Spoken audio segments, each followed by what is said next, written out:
I got a call the other day from a guy who was on his way to a friend who had just experienced something fairly traumatic. And he sort of dropped in my world out of nowhere. And he was asking me what to say, what to do. And Yes. I felt so helpless. I had that guy in my car the other day. When he got the phone call about a loss while he was sitting in the passenger seat of my car, all of a sudden the world has changed.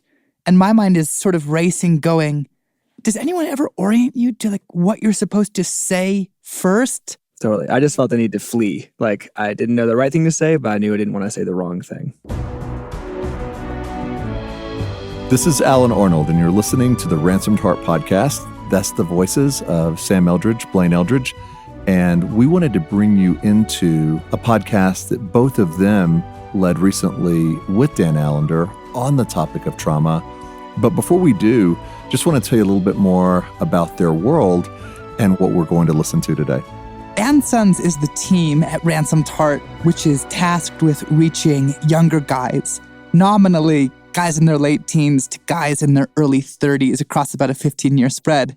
But what we really wanted to do was build a platform where we were reaching young guys with the Ransomed Heart worldview, with a kingdom worldview. So we developed a magazine that comes out quarterly. It's long-form content on how do you become a person of maturity over time. One of our taglines is initiation for the young man's soul.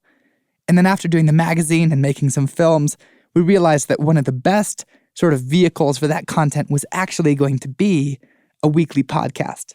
Our vision for the podcast was dividing into 3 categories. The first being interviewing older men and women that have something to offer, so an expert in their field. They have wisdom, they have expertise. It's a way of feeling like it's not just fellow 20-somethings trying to lead each other through and find the ancient paths on our own. A second category we do is exploration into our world, into our field, into what are the effects of our current age on a human being. Technology, postmodernism, things that we use as kind of common parlance, but don't necessarily know where they come from or what the implications are. The third category is our own lives, because if we're not living it out, then it's not worth having. It's not genuine. And that's kind of where we pull back the curtain and talk about our young marriages, ways things are working, things that aren't, and ways that we're trying to learn and grow throughout it. Today's podcast, Dan Allender with the two of you, and the topic is trauma. And before we go into that, how did you end up deciding to do a podcast on trauma? Why was that a hot topic? Honestly, it just came out of a series of experiences between Sam and I where we found ourselves as the first person in line after some truly catastrophic event had happened inside our community. The loss of an immediate loved one in the family, or it was some sort of home invasion of a friend. And it was suddenly finding ourselves in these situations where we're like, oh my goodness, someone has just called us to say that they just lost their brother. What do we say? What's the playbook for responding to a person who is in crisis? Yeah, it feels like, if anything, the world is just heating up in the realm of pain and trauma and the damage that's being done. We wanted to have a conversation that was both hopeful and helpful. I mean, I wanted give me the few basic things I can know without doing grad school or becoming a counselor myself, what I can offer to friends in my world. That's good and that's needed. We're going to listen in now to the podcast with Sam, Blaine, and Dan Allender. So the topic of the day is trauma.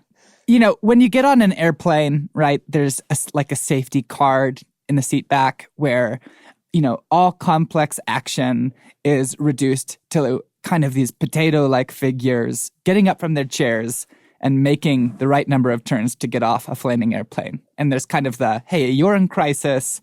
What can we actually give you that only gross motor functions, only things that you might actually be able to do? And what we want to ask you some questions around is a relational equivalent of that as it relates to interacting with trauma and interacting with people who have just experienced trauma. Because we have opportunities to have conversation with guys all the time about what's actually being required of them in their life and world. And given what people have to interact with, guys in their early 20s are having to have conversations with people who have just been assaulted, or with a friend who says, my friend died last night. And it feels like there's just no preparatory kit that gives a person any basic tools of how do you engage when all of a sudden, in the course of a very ordinary day, you find yourself interacting with a person who has just experienced a trauma of some kind. It's a beautiful question, and one that you can be assured the phone call is not too far from now.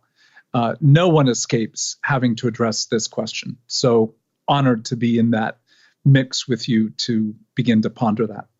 I think there are three things you need to say to yourself before you take the trip to be with them. You know, you're on the phone, you're hearing about a tragedy, a crisis, a trauma. Don't ask the person if they want you to be there. Tell them you will be there. Don't ask the person in trauma to make decisions. I think that's one of the first things that you don't want to do. So if they called you to tell you, unless they literally are a continent away, but even then, there are moments where, depending on the friendship, the nature of the context, you hop on a plane, you stay on the phone, or you drive to be with them. Don't ask what they want. Tell them what you believe they need, and that will relieve them of having to make the awkward decision of saying, yeah, I need you to come.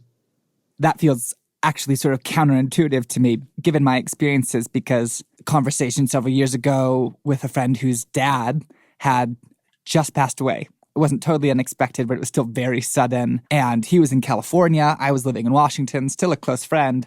There was, for me, this experience of the precariousness of, wow, what do you need right now? And what would be helpful? And so the idea that rather than trying to make them make decisions, simply operating out of what I think would be good for him feels like it runs against what I would instinctively do, which is probably do nothing and not know what to say. That's the complication. You've got to know the person you're engaging. If your father were in the middle of a severe heartache right now, I wouldn't hesitate to get on a plane and arrive and be there in the middle of it. There are times where your arrival actually causes more consternation and complexity. So you have to know the person you're engaging, and you need to know the context of the tragedy. And once you begin to assess that, then you need to begin to make decisions on their behalf. And I would rather be told no than to actually explore what is it that you currently need from me at this point.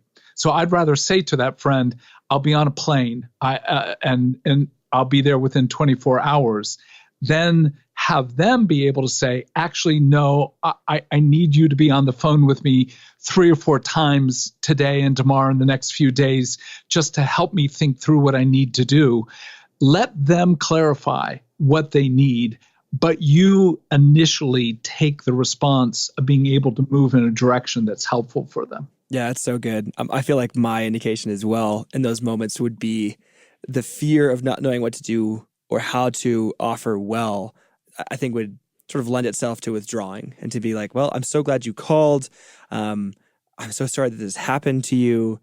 And I just feel that like pull back for fear of not being able to handle the situation once I arrived, right? Like I don't know how many phone calls we've gotten from friends who are like in the car going from A to B, like they've made the right choice to go, but then there's the moment of what happens next? Like what do I offer? What do I do now that I have made the right choice of moving towards them? Let's just assume you've got at least an hour before you're going to be with them. You know, there are 3 questions I would ask myself. First of all, what does this person uniquely need from me now? Not from humanity, not from their mother, father. What do they need from me now? So that really forces me to ask, who is that person and who am I in their life? So once you've asked those 2 questions, who are they and who am I to them? Then you can begin that process of asking Jesus very clearly, what do I need to offer? What is it that I uniquely bring? And I'll have to just say these words. I'm operating right now out of the story of a dear friend who committed suicide in early December. So all of this is very, very real. I was at a conference. Becky called me to let me know that my dear friend had committed suicide, and I literally crumpled on the floor. My legs gave way. Literally within minutes. I'm in the middle of a kind of agony that I've just not known for a long time. So know that as I'm telling and talking about this, I'm talking from the experience of making the phone call the next morning to interact with the family. And I couldn't leave the conference, but I could have been there days after. And the widow basically said to Becky and I need you to come later. I don't need you to come now. But the offer was there for us to be there. The next morning, I talked to one of my friend's sons, and that was probably one of the hardest phone calls I've made in the last 2-3 years. But I pondered him. I know him. I love him. And I knew what he needed me to do, which was what I wanted to do, and that is literally to weep. And we were on the phone together probably for the first 5 minutes, doing nothing more than weeping. Hearing his tears and my tears held us together, at least for a period of time. And then he needed me, but it also is true for me. I was enraged that this dear friend took his life, never called me, didn't call his sons, and he needed for me to be enraged. And we both swore a lot. What particular configurations of words are not probably appropriate even for Anne's sons. But let's just say we swore a lot. He needed that. I needed that. So you have to ask, what am I hearing from Jesus that this person needs in the moment? And I think what you'll find by doing that kind of work, it's preparatory work to be able to enter into a situation in which there's not a lot you can do right, but there are a number of things that you can do poorly. And we need to at least name a few of those to make sure that you don't offer advice. Good God, don't offer advice. Don't offer trite platitudes like all things will work together for the good, or there's something better ahead, or God's in control. Don't offer platitudes, and don't correct what I'll call trauma logic. When a person's in the middle of this kind of loss, they're going to say all sorts of things that are either nonsensical or are not consistent with what they deeply believe. It's not your time to correct their logic, to correct their biblical way of thinking about the world. It's a time to enter their loss. And we can talk a little bit more about what to do in the middle of that. But if you're clear what not to do, it will limit what you can do, but it will keep you from creating more harm. I'm sort of relieved to hear you name those things because as a starting point, it's easier to not do something than to do the positive action. And I think simply being equipped with don't start giving advice, don't begin trying to correct their worldview. And I was with a close friend this year who got tragic news while we were driving together to go mountain biking. Next thing you know, he's hyperventilating in the passenger seat. Fortunately, there's enough woofer background to know that it's hyperventilation, that unless it hits a certain place, he's going to be okay. But you can ask Jesus of, what one thing can you communicate to me right now that your job right now is to speed in this car? And that was it. It was like, okay, I don't know the next thing. And I don't know, the right time to suggest that my friend change his breathing pattern or he's going to pass out. But I can stomp on the gas and begin partnering with the way that God is going to rescue. I don't know how, but it's, one thing at a time. So something I'm struck by is that in both those situations, and the one you're describing, Dan, and the one you're describing, Blaine, there's a call to be actually more human and more present and be witnessing them and to be almost mirroring what they're experiencing as you can, not to artificially generate that. Their experience, obviously, as a firsthand receiver of the trauma is very different than yours. But there is this harmony if you are operating well in it, I feel like I would need to temper my own lest it overwhelm them or add to. And it seems like that's not actually the case. I think it's a brilliant point, again, that you have to hear. If you're talking to somebody who's really thinking about taking their life, you don't want to hesitate to say, look, you've said a few sentences just now, like there's no point to live. How am I going to go on after this? Don't fear asking the question, are you even now thinking about doing harm to yourself? Don't hesitate. Bring yourself to the issue. And that's where you've got to bring your hurt to their hurt. Hurt will draw hurt. And so instead of just thinking of it as empathy is a kind of, I feel on your behalf. What the son of my friend who took his life needed, I believe, was to hear, I am beyond heartbroken. I'm confused to the nth degree how my friend, who I was just with probably 3 weeks before he took his life, how my friend kept me out of his suffering. But also, he needed to hear rage. So tears, confusion, rage. I wasn't overwhelming him with myself. I was joining him in his own suffering, and he was joining me in mine. In that sense, it was a partnership. I love that word, Blaine, and I love the way that you're putting it, Sam.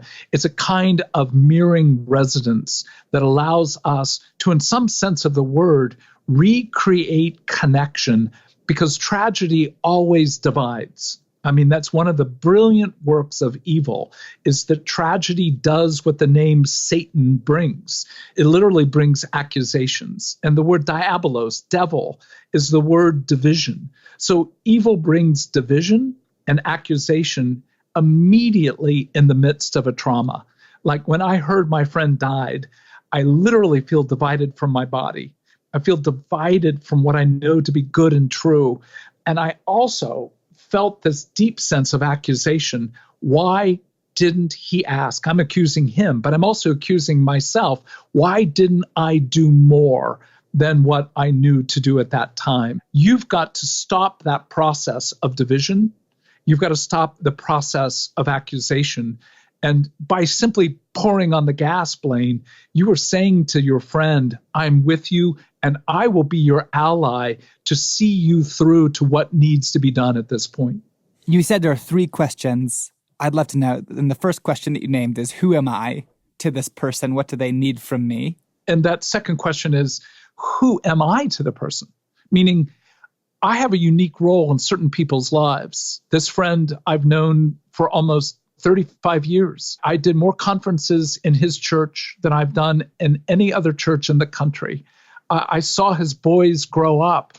I'm like a beloved uncle to those boys. And that's where knowing who that person is, knowing who I am to that person, that third question is, and what does Jesus want me to bring?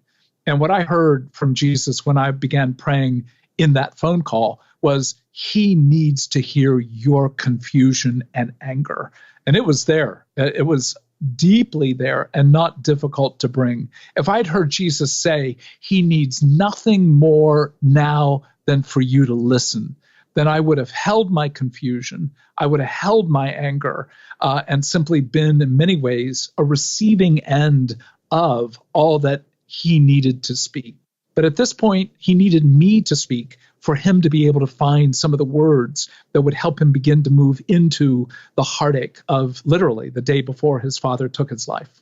When we were thinking of having this conversation and the questions we wanted to ask you, obviously the first events in mind were the ones of, sudden death of a brother-in-law, like crisis in a friend's home, and you get the phone call. It is the truly like high-level stuff. Another story that comes to mind in this vein is, when we get texted by my parents that, hey, your mom's going to need a surgery on her hip this summer, and out go the summer plans. And you can just hear all of the loss that actually entails, while it is going to, eventually return a lot of mobility. They're so crestfallen. And there's that interesting thing of, in most people's lives, I feel like unless I am the close friend or the brother or, the mentor, unless I have some gilded role in a person's life, it's just going to be more complicated for me to engage with a person who is in trauma or with a person's suffering. I think of that story because I'm a son. In fact, I'm one of several sons who happens to live in this city. And when you talk about asking Jesus, I'm just becoming aware of it really will work. And these categories are incredibly helpful. But if you are actually able to ask Jesus for, simple advice or the next thing, he knows the human heart very well. And in that case, he suggested to Em and I that we, pick up beer and go have a toast with Dad, knowing what that was going to mean for him. But there still is, even though we're not an authority, we're not a peer, we're not a whatever it looks like would be the one to step into that role, but we actually still did have a response out of our walk with God from the position we were in. It's, again, so important to underline, like after my friend died, all three of my children called me within 24 hours. And each one of them brought their unique self to the process. My son swore.